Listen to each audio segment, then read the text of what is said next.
Oke, kita ketemu lagi pada pelajaran hari ini. Topik kita adalah sebagai berikut. Unit 6, Primary Data and Questionnaire. Yaitu data primer dan questionnaire. Adapun tujuan dari pembelajaran kita adalah sebagai berikut. Objectives. After studying this unit, you will be able to recognize the methodology of collecting primary data, define a questionnaire and its characteristics, generalize the steps involved in questionnaire designing, identify to design survey research. Sesudah pelajaran ini kita pelajari, pertama kita akan mampu 1. Mengenali metode pengumpulan data primer.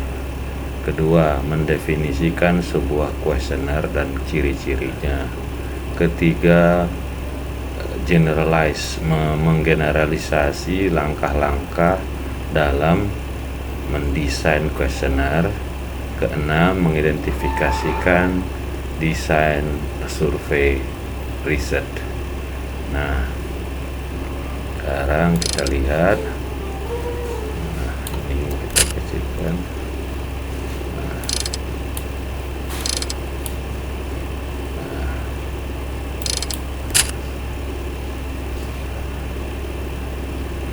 Berikut ini adalah pendahuluan.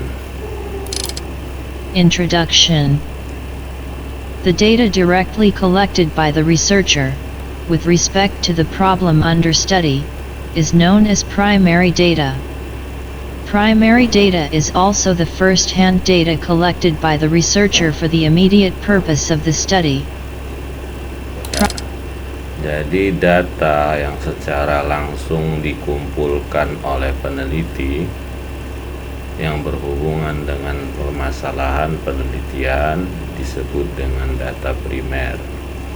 Data primer juga merupakan data tangan pertama atau data yang dikumpulkan dari tangan pertama oleh peneliti untuk tujuan penelitian. Primary data is the data that is collected by the researchers for the purpose of investigation. This data is original in character and generated by surveys. Primary data is the information collected during the course of experiment in an experimental research. Ya, jadi data primer adalah data yang dikumpulkan peneliti untuk tujuan penelitian. Data ini adalah karakter asli dan mengenerasi atau yang diperoleh dengan melalui survei. Selanjutnya adalah metode pengumpulan data primer.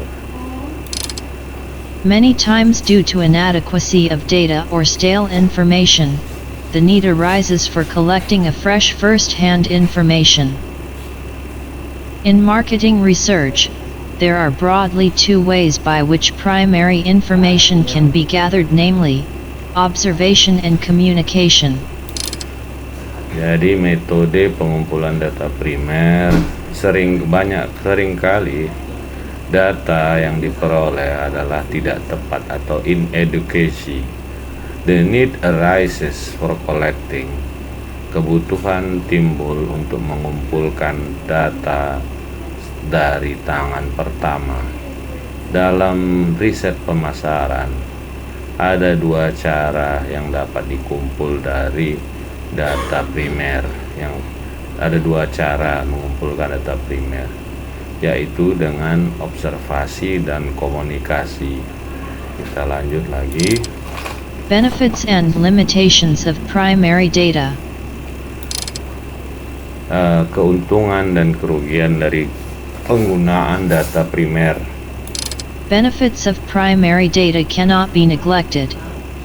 A research can be conducted without secondary data, but a research based on only secondary data is least reliable and may have biases because secondary data has already been manipulated by human beings. Ya.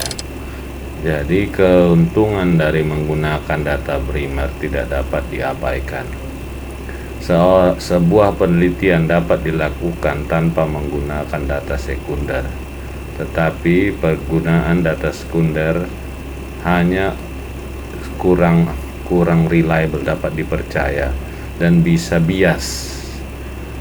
Karena data sekunder sudah dimanipulasi oleh manusia lainnya.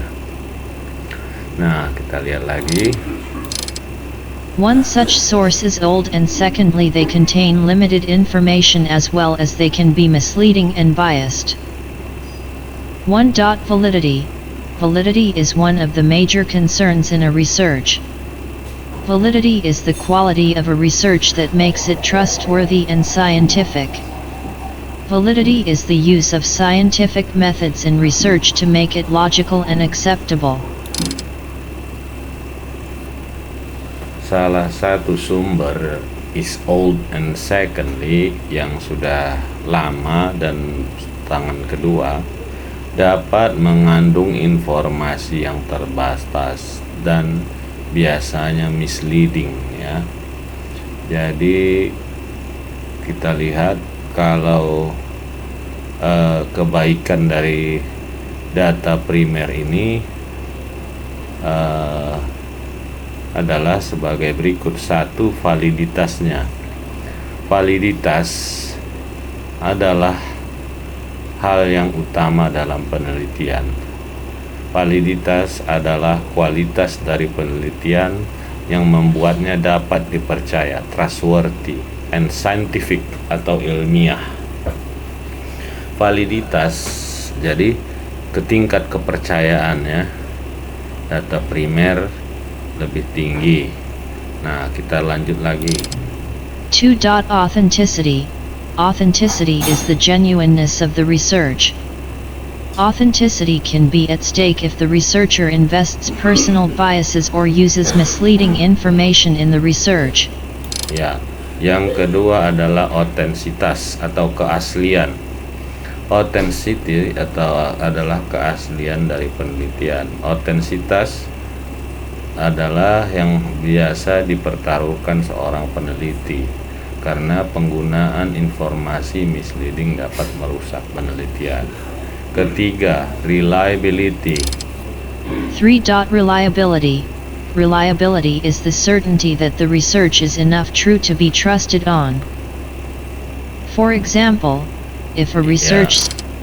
Reliabilitas adalah kepastian bahwa penelitian itu cukup benar atau dapat trusted on, dapat dipercaya. Nah, jadi ada 3 tadi kebaikan data primer, yaitu validitas, otentik, dan reliable. Jadi kalau valid itu artinya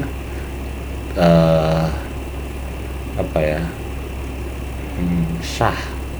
Nah, ya, kalau bahasa Indonesia valid itu sah atau ya sah lah. Kalau otentik kan ya asli, genuine. Kalau reliable itu dapat dipercaya. Nah, kita lihat lagi. There are several methods of collecting the primary data, which are as follows. Observation method. Interview method. Through questionnaires. Through schedules. Ada beberapa metode mengumpulkan data primer seperti metode observasi, metode interview, kuesioner, ataupun pembuatan jadwal. Nah, itu tadi cara mengumpulkan data primer. Tadi kan kita sudah tahu ini nih kebaikan dari data primer, valid, otentik, sama reliable. Nah, sekarang kita lihat keburukannya. Nah, kita dengarkan dulu. One limitation of primary data collection is that it consumes a lot of time. The researchers will need to make certain preparations in order to handle the different demands of the processes and at the same time, manage time effectively. Besides time consumption, the researchers will collect large volumes of data when they collect primary data. Since they will interact with different people, they will end up with large volumes of data, which they will need to go through when analyzing and evaluating their findings. The primary data also require the greater proportion of workforce to be engaged in the collection of information and analysis, which enhances complexity of operations. Ya, jadi keburukan dari data primer itu adalah ini. Consume a lot of time, membutuhkan banyak waktu. Nah, kedua, setelah banyak waktu, juga adanya membutuhkan large volume of data.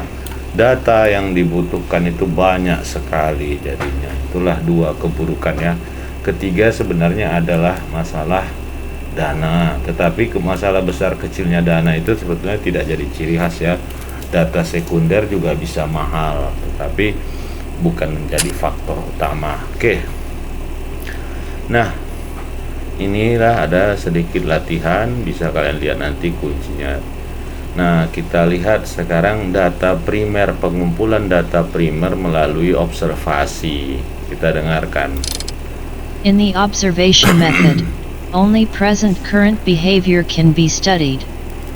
Therefore, many researchers feel that this is a great disadvantage. A causal observation could enlighten the researcher to identify the problem, such as the length of the queue in front of a food chain, price, and advertising activity of the competitor, etc. Observation is the least expensive mode of data collection. Ya, dalam metode observasi hanya mengenai yang sering dilakukan observasinya adalah behavior, perilaku ya, perilaku. Jadi banyak menganggap ini adalah kurang bagus.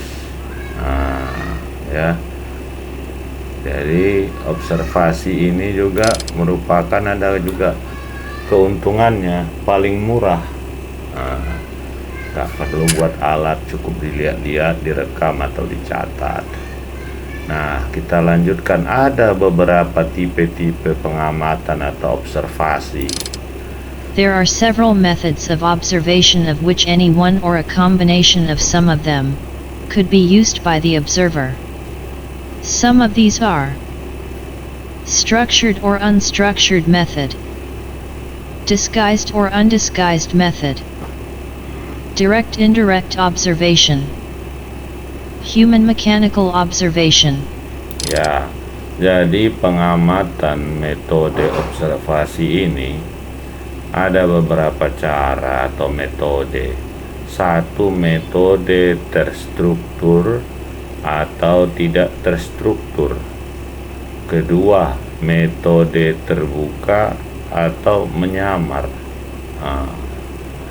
Metode maksudnya gini, memberitahu ID kita atau tidak, atau menyamar kita. Pengamatan langsung atau tidak langsung. Kedua, pengamatan melalui menggunakan manusia atau menggunakan mesin. Nah, kita lihat keterangan apa itu metode terstruktur dan metode tidak terstruktur. Whether the observation should be structured or unstructured depends on the data needed. Example: a manager of a hotel wants to know how many of his customers visit the hotel with their families and how many come as single customers. Here, the observation is structured, since it is clear what is to be observed. He may instruct his waiters to record this. This information is required to decide requirements of the chairs and tables and also the ambience. Suppose the manager wants to know how single customers and those with families behave and what their attitudes are like. This study is vague, and it needs a non-structured observation. Ya, jadi apakah pengamatan terstruktur atau tidak terstruktur tergantung pada data yang dibutuhkan. Contohnya, apabila seorang manajer hotel ingin tahu berapa kali pengunjungnya membawa keluarga, menginap atau sendirian saja. Di sini observasinya menjadi terstruktur. Karena apa? Tujuan observasinya jelas. Nah, siapa ya? Tamu yang macam mana, bawa keluarga atau tidak, dia jadi terstruktur. Nah, kalau seandainya manajer itu ingin mengetahui bagaimana pelanggan yang masih single and those with families behave and what their attitude are like. Jadi kalau seandainya dia ingin mengetahui pelanggan yang datang sendiri dan pelanggan yang perilaku pelanggan yang datang sendiri atau tamu yang datang sendiri dengan tamu yang datang dengan keluarga, ini tentunya agak bukan terstruktur ya, menjadi dia tidak terstruktur. Nah, ini menyamar atau terus terang. Disguised undisguised observation. In disguised observation, the respondents do not know that they are being observed. In non-disguised observation, the respondents are well aware that they are being observed. In disguised observation, observers often pose as shoppers. They are known as mystery shoppers. They are paid by research organizations. The main strength of disguised observation is that it allows for registering the true of the individuals. Nah, menyamar atau tidak menyamar. Dalam pengamatan menyamar, responden tidak mengetahui bahwa mereka sedang diamati. Kalau yang tidak menyamar, responden mengetahui bahwa mereka diamati. Dalam observasi penyamaran, observer sering menyamar menjadi pelanggan atau pelanggan misteri. Jadi mereka dibayar untuk pura-pura menjadi pelanggan. Nah, ya. Sekarang kita lihat observasi langsung atau tidak langsung. Direct indirect observation. In direct observation, the actual behavior or phenomenon of interest is observed. In indirect observation, the results of the consequences of the phenomenon are observed. Suppose a researcher is interested in knowing about the soft drinks consumption of a student in a hostel room. He may like to observe empty soft drink bottles dropped into the bin. Similarly, the observer may seek the permission of the hotel owner to visit the kitchen or stores. He may carry out a kitchen stores audit to find out the consumption of various brands of spice items being used by the hotel. It may be noted that the success of an indirect observation largely depends on how best the observer is able to identify physical evidence of the problem under study. Pengamatan langsung atau tidak langsung. Pengamatan langsung, perilaku nyata atau fenomena yang ingin diamati. Jadi dia dilihat langsung. Kalau pengamatan tidak langsung, the result of the consequences. Jadi pengamatan tidak langsung adalah hasil atau konsekuensi dari fenomena yang diamati. Contohnya lah ya, seorang peneliti tertarik ingin mengetahui tentang konsumsi soft drink dari mahasiswa yang menginap dalam sebuah hostel atau penginapan hotel sederhana ya, hostel ini. Dia cukup mengamati berapa banyak botol-botol soft drink di tempat sampah. Nah, itu saja. Jadi si pengamat atau si peneliti cukup meminta izin pemilik penginapan untuk melihat dapur atau tempat penyimpanan begudang. Dia bisa saja melakukan audit di gudang ataupun di dapur untuk mengetahui konsumsi dari berbagai merek soft drink yang digunakan atau disediakan hotel. Dapat dicatat keberhasilan dari observasi tidak langsung sangat tergantung pada seberapa baik si observer itu dapat mengidentifikasikan bukti-bukti fisik dari penelitian yang sedang dilakukan. Sekarang observasi menggunakan manusia atau menggunakan mesin. Human mechanical observation. Most of the studies in marketing research are based on human observation, wherein trained observers are required to observe and record their observation. In some cases, mechanical devices such as eye cameras are used for observation. One of the major advantages of electrical/mechanical devices is that their recordings are free from any subjective bias. Did you know? Ya. It is Jadi observasi menggunakan manusia atau menggunakan mesin. Kebanyakan penelitian dalam bidang marketing digunakan manusia sebagai pengamat yang sudah dilatih dan pandai mencatat hasil pengamatannya.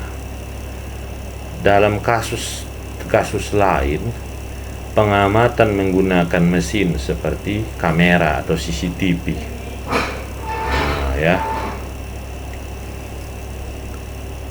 Nah, ada kebaikannya ini kalau menggunakan mesin atau CCTV ini. Apa itu? Yang direkam terbebas dari hal-hal yang subjektif. Karena dia langsung direkam sama CCTV tersebut. Nah, sekarang kita lihat kebaikan atau advantage dari metode observasi. 6.2.2 Advantages of Observation Method. 1. The original data can be collected at the time of occurrence of the event. Ya, keaslian data dapat dikumpulkan pada saat terjadinya event. 2.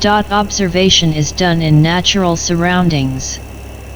Therefore, the facts emerge more clearly, whereas in a questionnaire, experiments have environmental as well as time constraints. Ya, observasi dilakukan pada saat lingkungan yang alami, sehingga fakta-fakta yang muncul lebih jelas daripada yang ada di kuesioner. Ketiga. 3. Sometimes, the respondents may not like to part with some of the information. Such information can be obtained by the researcher through observation. Ya, kebaikannya lagi, terkadang responden tidak menyukai bagian dari beberapa informasi yang dikumpulkan.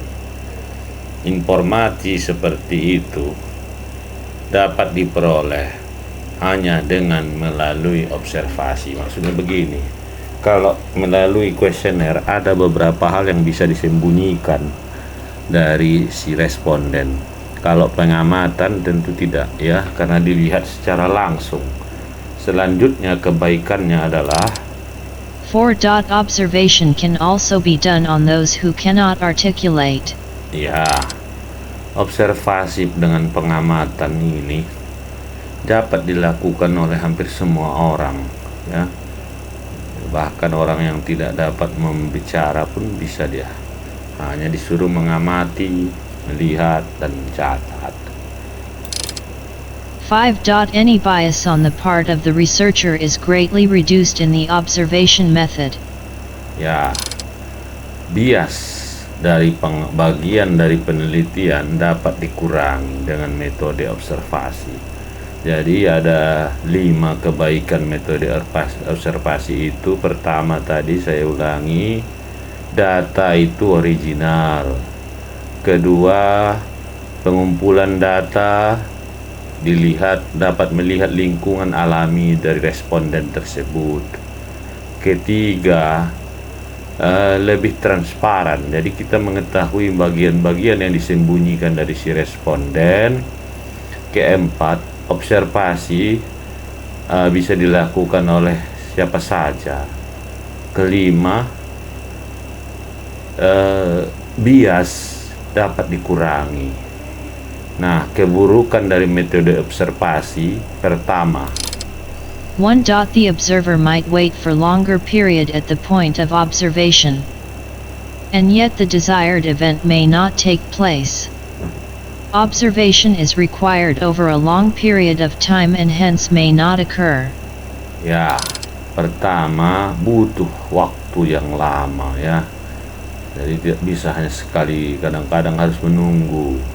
Kedua, 2. For observation, an extensive training of observers is required. ya, kedua itu observasi juga membutuhkan training ya. Jadi semua orang bisa, tapi harus di training dulu. Ketiga, 3. This is an expensive method. ini metodenya mahal ini mengobservasi ya. Keempat, 4. External observation provides only superficial indications.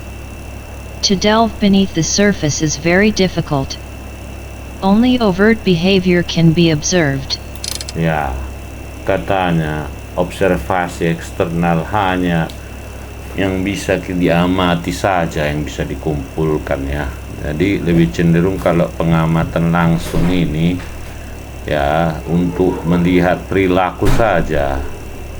Ya, kalau melihat kebiasaan dan sebagainya itu kurang. Kelima, 5.2 Observers may observe the same event, but may draw different inferences. ya apa katanya di sini? Hasilnya bisa berbeda-beda oleh setiap pengamat. Ya, kalau satu yang diamati ada 2 pengamat yang mengamatinya, hasilnya bisa beda. Keenam, 6. It is very difficult to gather information on 1. Opinions, 2. Intentions. ya, dengan menggunakan observasi ini keburukannya juga apa? Kita tidak dapat memperoleh opini atau pendapat. Kedua, niat, intention. Karena pendapat itu biasanya harus ditanyakan, diinterview, tidak bisa hanya dilihat-lihat saja. Ya, ini ada self assessment, ada tugas. Nah, kita masuk survei, riset, desain penelitian survei. Survey is used most often to describe a method of gathering information from samples of individuals. For example, sample of voters are questioned before elections to determine how the public perceives the candidate and the party. A manufacturer does a survey of the potential market before introducing a new product. Government commissions conduct a survey to gather the factual information it needs to evaluate existing legislation, etc. Ya, survei paling sering digunakan untuk menjelaskan metode pengumpulan informasi dari sampel-sampel ya, sampel-sampel individu. Ya, langkah-langkah dalam mendesain metode survei. 1. 1. Select and formulate research problem. 2. Select an appropriate survey method. 1. Pilih dan formulasikan apa permasalahan. Kedua, pilih metode survei yang tepat. Ketiga, 3. Design the survey method research design. 4. Conduct survey and collect data. 5. Analyze and report. ya. 3. desain metode survei atau penelitian. Keempat, lakukan survei dan kumpulkan data. Kelima, lakukan analisa dan laporan. Ciri-ciri survei apa saja ciri-cirinya itu? Kita baca saja ya, ini kalian mengerti. 1. Survey is conducted in a natural setting. 2. Survey seeks responses directly from the respondents. 3. Survey is widely used in non-experimental social science research. 4. Often use questionnaire or interview method for data collection. 5. Survey involves real-world samples. 6. Often it is quantitative method, but can also be qualitative. 7. It is systematic, follows specific set of rules, a formal and orderly logic of sequence.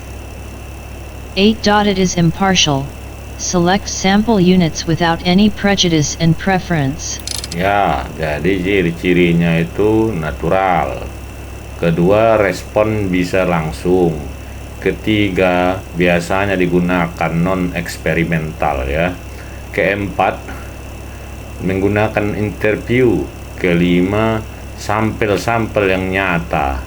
Keenam, itu sering digunakan untuk penelitian kuantitatif. Ketujuh, sistematik dia. Kedelapan, juga imparsial atau separuh-separuh. Maksudnya imparsial ini tidak ada objektif. Tidak ada prejudis atau preference. Ya, tidak ada istilahnya ya, suka, faktor tidak suka atau suka dan sebagainya. Tujuan dari survei kita lihat ada dua. 1. 1. Information gathering. It collects information for a specific purpose. For example, polls, census, customer satisfaction, attitude, etc. 2. Theory testing and building. Surveys are also used for the purpose of testing and building theory. For example, personality and social psychology theories. Ya, jadi ada dua tujuan survei. 1. Pengumpulan informasi. Kedua, pengujian atau pembangunan sebuah teori. Nah, pengumpulan informasi biasanya sensus, kepuasan konsumen, sedangkan pengujian teori misalnya mengenai pribadi ataupun sosiologi masyarakat ya. Kebaikan dari survei. 1. Access to wide range of participants. Collection of large amount of data. May be more ethical than experimental designs. Ya, kebaikannya lebih luas partisipasi bisa dijangkau. Kedua, banyak sekali datanya. Ketiga, lebih etis. Sedangkan keburukannya adalah lack of control. Data may be superficial. Costly to obtain representative data. Ya, keburukannya itu kurang terkontrol. Data yang diperoleh sering merupakan data superficial, maksudnya data yang bukan dari dalam hati ya, hanya data yang untuk menyenangkan orang saja. Ketiga, harganya lebih mahal. Nah, selanjutnya metode survei.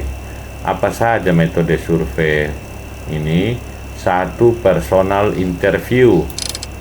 An interview is called personal when the interviewer asks the questions face-to-face with the interviewee.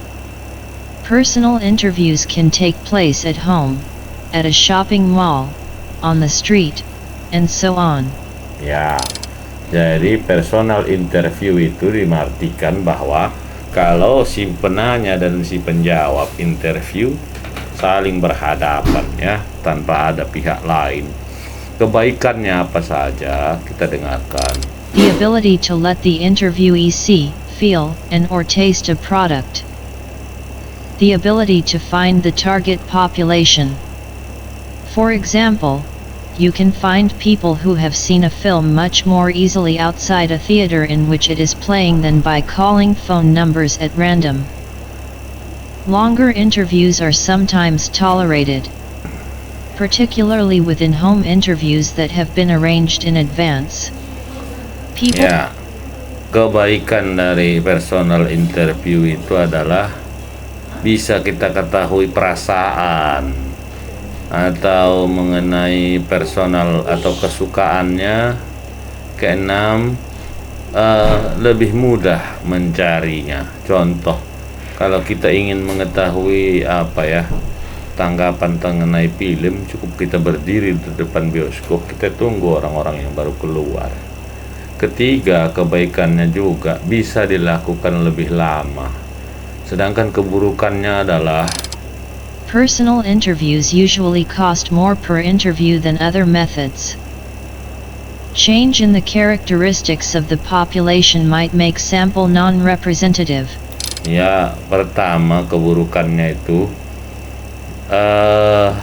karena dia orang dibayar untuk melakukan interview itu berdasarkan berapa banyak orang yang bisa diinterviewnya. Jadi satu orang satu bayaran, jadi bisa lebih mahal. Kedua, perubahan dalam karakter populasi dapat membuat orang yang kita interview itu tidak menjadi representasi dari populasi tersebut. Selanjutnya ada survei melalui telepon. Apa saja survei melalui telepon kebaikannya? People can usually be contacted faster over the telephone than with other methods. You can dial random telephone numbers when you do not have the actual telephone numbers of potential respondents. Skilled interviewers can often invite longer or more complete answers than people will give on their own to mail. Ya, itulah kebaikannya, kalian terjemahkanlah keburukannya. Many telemarketers have given legitimate research a bad name by claiming to be doing research when they start a sales call. The growing number of working women often means that no one is at home during the day. This limits calling time to a window of about 6 to 9 p.m., when you can be sure to interrupt dinner or a favorite TV program. You cannot show sample products by phone. Ya, itulah keburukannya. Selanjutnya, interview langsung melalui komputer. Kebaikannya apa? It eliminates data entry and editing costs. Answers are more accurate to sensitive questions through a computer than to a person or paper questionnaire. Interviewer bias is eliminated. Different interviewers can ask questions in different ways, leading to different results.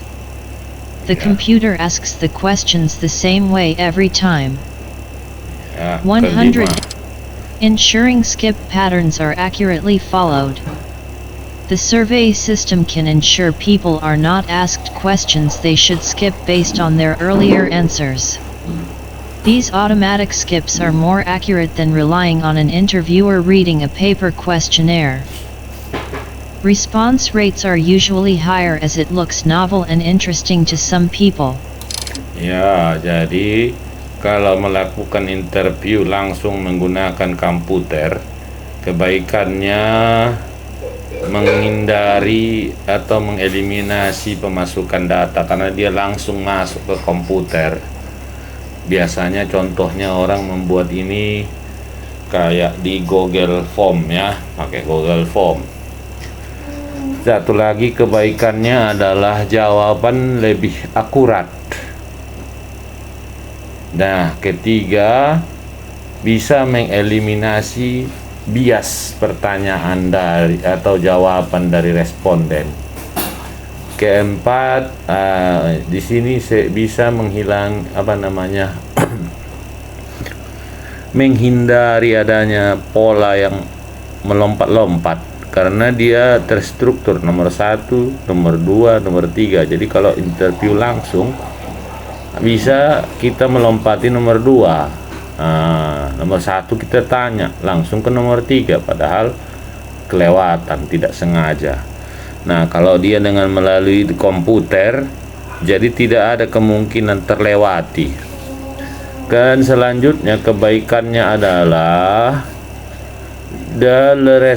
tingkat respon biasanya lebih tinggi.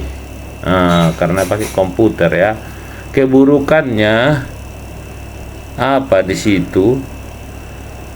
Interviewis, yaitu apa itu? Orang yang diinterview harus memiliki akses ke komputer dan mereka bisa melihatnya langsung. Tapi itu dulu, kalau sekarang kan bisa pakai Google Form ya. Mereka bisa kita kirimkan alamatnya saja, jadi tak usah duduk di depan komputer. Sama seperti keburukannya juga ada kalau survei menggunakan surat, surat pos ya. Jadi berbeda-beda nanti jawabannya. Nah, selanjutnya survei melalui email. Survei melalui email kebaikannya cepat. Kedua, tak ada biaya. Ketiga, gambar-gambar dan suara bisa dilampirkan. Bisa lebih cepat respon orang. Keburukannya, peneliti harus memiliki daftar email yang banyak. Dan satu lagi keburukannya, orang sering membagikan jawabannya ke orang lain. Jadi orang lain bisa jadi sama jawabannya.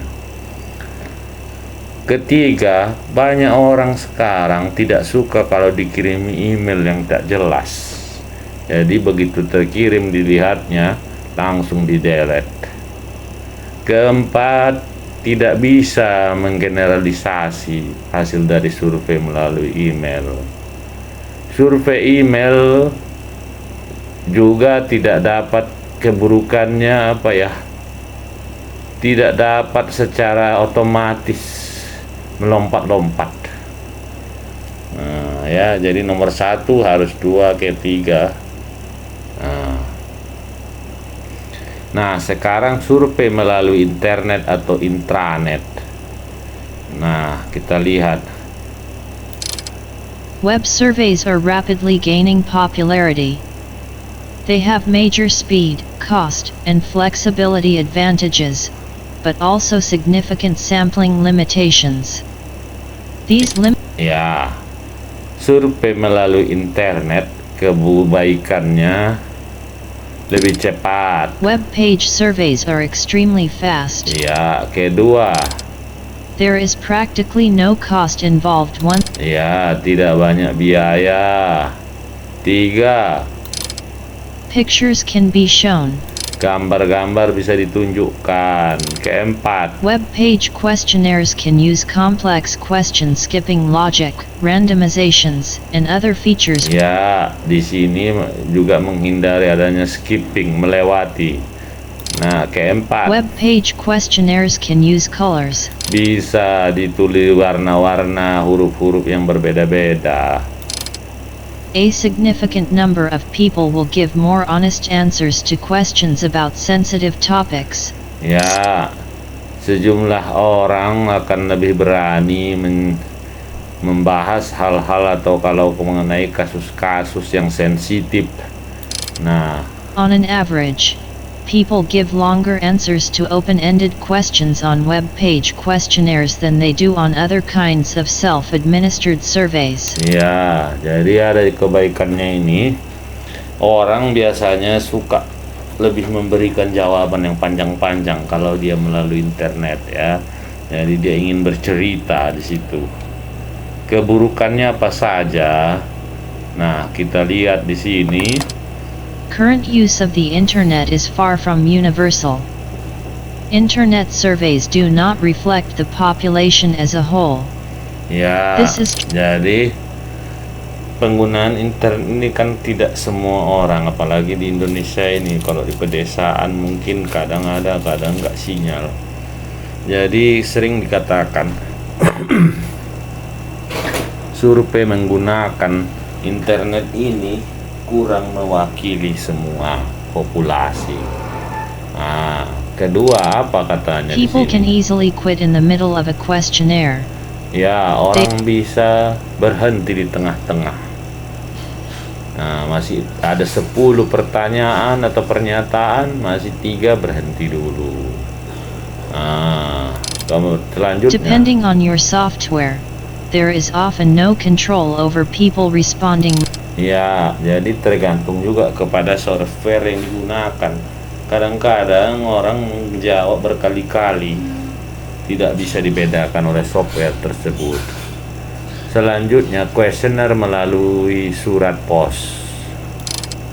Mail questionnaire is a paper questionnaire, which is sent to selected Ya, dikirim melalui pos. Kebaikannya, Easier to reach a larger number of ya, lebih gampang menjangkau populasi yang lebih banyak, lebih luas. 2. Since the interviewer is not present face to face, the influence of interviewer on the Ya, kedua karena dia tidak langsung, jadi jawaban bisa lebih murni ya, tanpa ada intervensi dari si wawancara. Nah, selanjutnya untuk metode survei melalui pos surat pos, kebaikannya lagi apa? 3. This is the only kind of survey you can do if you have the names and addresses. Ya, tentunya kita bisa memilih orang yang jelas saja yang bisa jadi responden. Kenapa? Karena kita harus memiliki alamat rumah yang lengkap supaya bisa mengirimkan surat.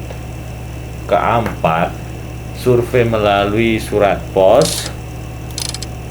4. Mail surveys allow the respondent to answer at their leisure, rather than at the often inconvenient moment they are contacted for a phone or personal interview.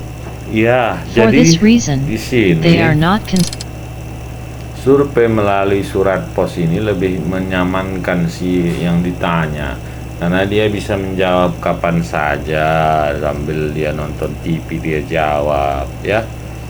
Terus kelima kebaikannya 5. adalah Where the questions asked are such that they cannot be answered immediately, and needs some thinking on the part of the respondent. Nah, kalau ada pertanyaan atau pernyataan yang membutuhkan pemikiran, jadi bisa ada waktu bagi responden untuk memikirkannya. Jadi tak langsung. Keenam, ringan biayanya. Ketujuh, tak perlu dilatih. 7. No need. Kedelapan, 8. Personal and sensitive questions. pertanyaan pribadi dan sensitif biasanya lebih mudah dijawab oleh responden.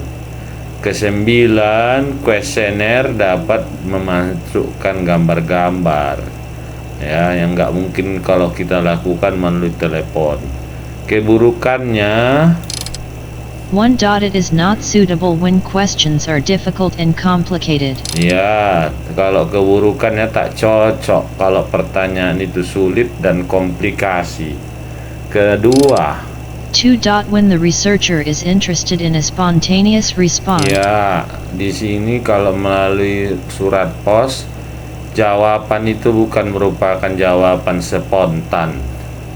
Lanjut ketiga. 3. In case of a mail questionnaire, it is not possible to verify whether the respondent himself / Iya. Ketiga itu keburukannya, tidak ada jaminan siapa yang mengisi kuesioner atau survei tersebut melalui surat pos ini ya. Bisa saja orang lain menyamar menjadi responden. Keempat, 4. Any clarification. ya, klarifikasi tidak dapat dilakukan ya, karena dia melalui surat. Kelima, ini 5. If the answers are not correct, the researcher cannot probe further. ya, jika jawaban masalah, peneliti tidak dapat meminta keterangan. 6. Poor response, 30%. Not all will reply. Iya, survei melalui surat pos ini sering diabaikan orang. Jadi rata-rata yang bisa berhasil hanya 30% saja. Nah, ketujuh 7. In kebaikannya populations of lower atau educational and keburukannya, literacy levels, response rates to mail surveys are often too small to be useful. Ya, jika populasi yang diteliti ini adalah orang-orang yang berpendidikan rendah atau apalah ya yang pendidikannya masih rendah sekali, respon rate-nya atau tingkat pembalasan biasanya sangat kecil. Nah, jadi ada lagi hal-hal harus yang kalian pertimbangkan kalau melalui surat pos ini. Pertama, surat harus dibuat lebih singkat daripada kuesioner. Kedua, The wording should be. Pemilihan kata harus sangat sederhana. Ketiga, 3. If a lengthy questionnaire has to be made, first write a letter requesting the CO operation of the respondents. ya, kuesioner yang panjang, kalau kita kuesioner kasih dulu surat pengantar di depannya atau istilahnya pembukaannya jelas. Keempat, 4. Provide clear guidance, wherever necessary. harus ada dibuat petunjuk pengisian. Kelima, 5. Send a pre-addressed and stamped envelope to receive the reply. ya, kita juga harus menanggung pengiriman jawaban tersebut. Jadi kita lampirkan amplop dan perangkonya. Nah, masuk kita yang namanya kuesioner. Apa sih kuesioner itu? Kita dengarkan. A questionnaire is a research instrument consisting of a series of questions and other prompts for the purpose of gathering information from respondents. Ya, kuesioner itu adalah instrumen penelitian yang terdiri dari seri-seri pertanyaan dan petunjuk lain yang digunakan untuk memperoleh informasi dari responden. The questionnaire. A questionnaire is a research. Questionnaire ditemukan oleh Sir Francis Galton. Ciri-ciri questionnaire. 1. 1. It must be simple. The respondents should be able to understand the questions. 2. It must generate replies that can be easily be recorded by the interviewer. 3. It should be specific, so as to allow the interviewer to keep the interview to the point. 4. It should be well arranged, to facilitate analysis and interpretation. 5. It must keep the respondent interested throughout. Ya, ciri-ciri kuesioner itu harus simpel atau sederhana. Kedua, harus jawaban yang diberikan bisa gampang dicatat. Ketiga, harus spesifik. Keempat, teratur. Kelima, harus bisa mendapatkan apa yang di otak dari si responden. Nah, sekarang kita masuk ke proses dalam desain kuesioner. Satu, wadah menentukan informasi apa yang dibutuhkan.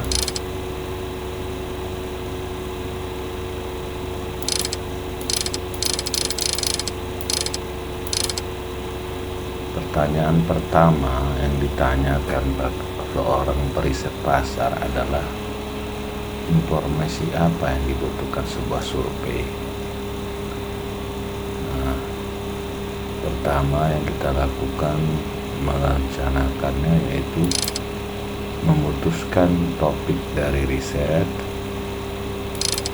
memperoleh tambahan informasi permasalahan riset dari data sekunder. Ketiga, mengumpulkan apa yang menjadi pengalaman atas riset-riset sebelumnya. Keempat, jenis informasi yang dibutuhkan seperti berikut ini. Nah, sekarang mode mengumpulkan data.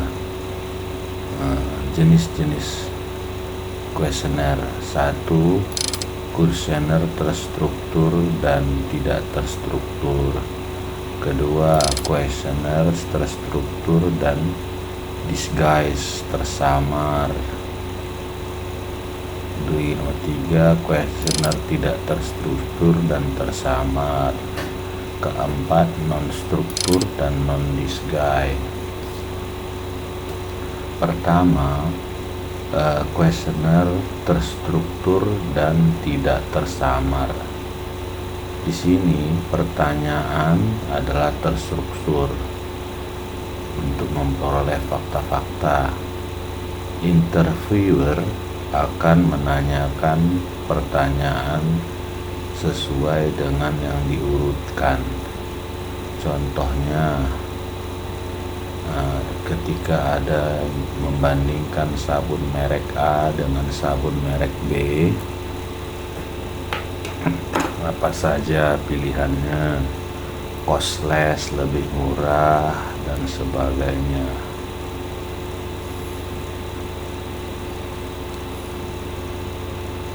Nah, ketiga, terstruktur dan disguise. Ya, struktur dan tersamar. Jenis kuesioner ini yang paling jarang digunakan dalam riset pemasaran. Jenis kuesioner ini digunakan untuk mengetahui perilaku orang lain.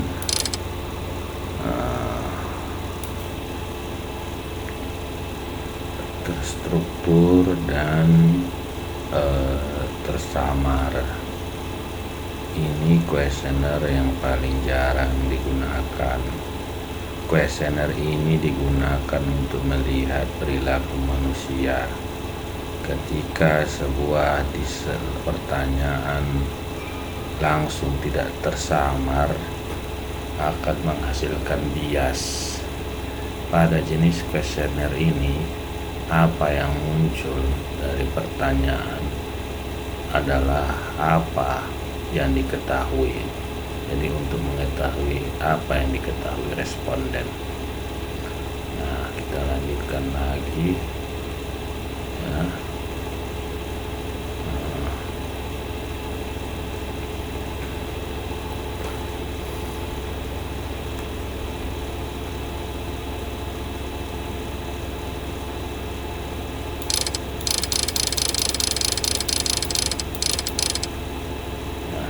What non-structure disguise questionnaire? Questionnaire tidak terstruktur dan tersamar. Tujuan darinya adalah menggunakan stimulus.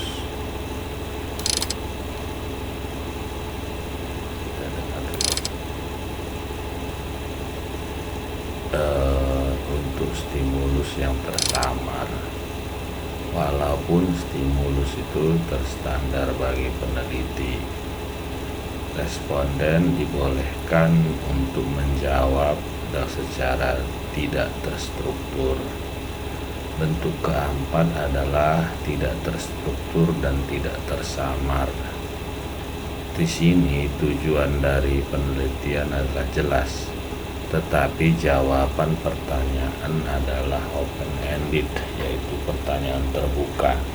Misalnya, bagaimana perasaan Anda tentang cyber law? Nah, jadi dia lebih panjang jawabannya. Nah, tipe-tipe pertanyaan open-ended questions. This question where respondents are free from answering the question. Example, what factor do you consider while buying a suit? Jadi kalau open ini menanyakan jawaban yang panjang ya. Nah, kedua, 1 open-ended, 2 dikotomi atau jawaban yang dibatasi atas 2 pilihan, ya atau tidak. Nah, close ended yaitu pertanyaan yang sudah ditutup jawabannya, tinggal memilih saja, namanya setuju, tidak setuju, dan sebagainya ya. Nah, kita lihat sekarang ini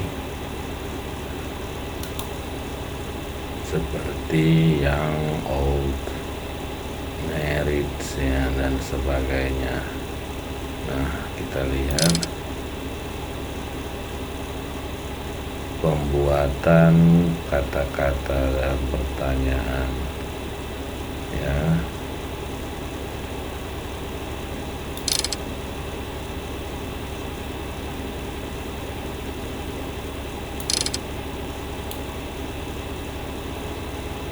Ini pemilihan kata.